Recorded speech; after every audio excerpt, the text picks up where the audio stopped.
कर्मचारियों के लिए एक बड़ी खबर है। ये खबर 8वें वेतन आयोग के लागू होने की तारीख से जुड़ी हुई है। बता दें कि प्रधानमंत्री नरेंद्र मोदी ने पिछले महीने जनवरी में 8वें वेतन आयोग के गठन को मंजूरी दे दी थी। 8वें वेतन आयोग के तहत केंद्रीय कर्मचारियों की सैलरी में 2.86 के फिटमेंट फैक्टर के हिसाब से बढ़ोतरी हो सकती है। 8वें वेतन आयोग के गठन की घोषणा के बाद से ही देश के लाखों सरकारी कर्मचारी बेसब्री से इसके लागू होने का इंतजार कर रहे हैं। पहले खबर थी कि सरकार 1 जनवरी 2026 से 8वां वेतन आयोग लागू कर सकती है, लेकिन अब इसे लेकर एक बड़ा अपडेट आ रहा है। कुछ एक्सपर्ट्स का मानना है कि 1 जनवरी 2026 से 8वां वेतन आयोग लागू करना काफी मुश्किल है। हालांकि केंद्रीय मंत्री अश्विनी वैष्णव ने कहा था कि 8वां वेतन आयोग लागू करने के लिए पर्याप्त समय है, क्योंकि 1 साल पहले ही इसकी घोषणा कर दी गई है। लेकिन इस बात का भी खास ध्यान रखना चाहिए कि सरकार ने 8वें वेतन आयोग के लिए संदर्भ की शर्तों की घोषणा नहीं की है। ऐसी स्थिति में क्या 1 जनवरी को 8वां वेतन आयोग लागू हो पाएगा?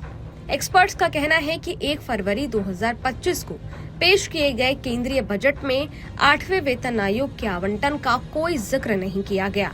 इसके अलावा 7वां वेतन आयोग द्वारा 10 साल पूरे करने के बाद ही 8वां वेतन आयोग लागू हो पाएगा। इन सभी परिस्थितियों को देखते हुए 1 जनवरी 2026 से 8वां वेतन आयोग लागू होना मुश्किल लग रहा है। हालांकि एक्सपर्ट्स का ये भी कहना है कि अगर 8वां वेतन आयोग लागू होने में देरी होती है तो कर्मचारियों पर इसका कोई असर नहीं पड़ेगा। उन्होंने कहा है कि देरी होने की स्थिति में सरकार सभी कर्मचारियों को देरी की अवधि के बराबर एरियर यानी कि पूरे बकाये का भुगतान करेगी। केंद्रीय कर्मचारियों और पेंशन धारकों को 8वें वेतन आयोग के गठन होने का बेसब्री से इंतजार है। आपको बता दें कि वित्त मंत्रालय के एक्सपेंडिचर सेक्रेटरी मनोज गोविल ने एक इंटरव्यू में इस पर बड़ा अपडेट दिया। मनोज गोविल ने बताया कि 8वां वेतन आयोग अप्रैल तक गठित हो सकता है। बता दें कि इससे केंद्र सरकार के लगभग 50 लाख कर्मचारियों और करीब 65 लाख पेंशन धारकों को लाभ होगा। एक्सपेंडिचर सेक्रेटरी मनोज गोविल ने एक इंटरव्यू में कहा है कि उनको उम्मीद है कि पूंजीगत कैपिटल एक्सपेंडिचर की गति तेज होगी और इसके संकेत पहले से ही नजर आने लगे हैं। उन्होंने एक सवाल के जवाब में कहा, हमारा अनुमान है कि अगले वित्तीय वर्ष में वेतन आयोग का कोई वित्तीय प्रभाव नहीं पड़ेगा।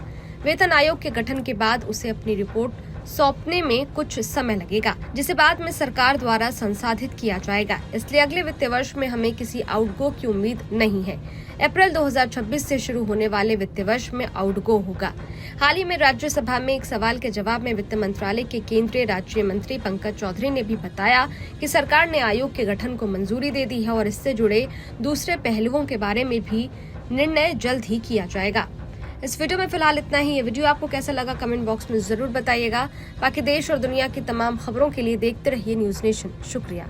न्यूज नेशन अब व्हाट्सएप पर खबरों के ताजा अपडेट के लिए न्यूज नेशन के इस QR कोड को स्कैन करें।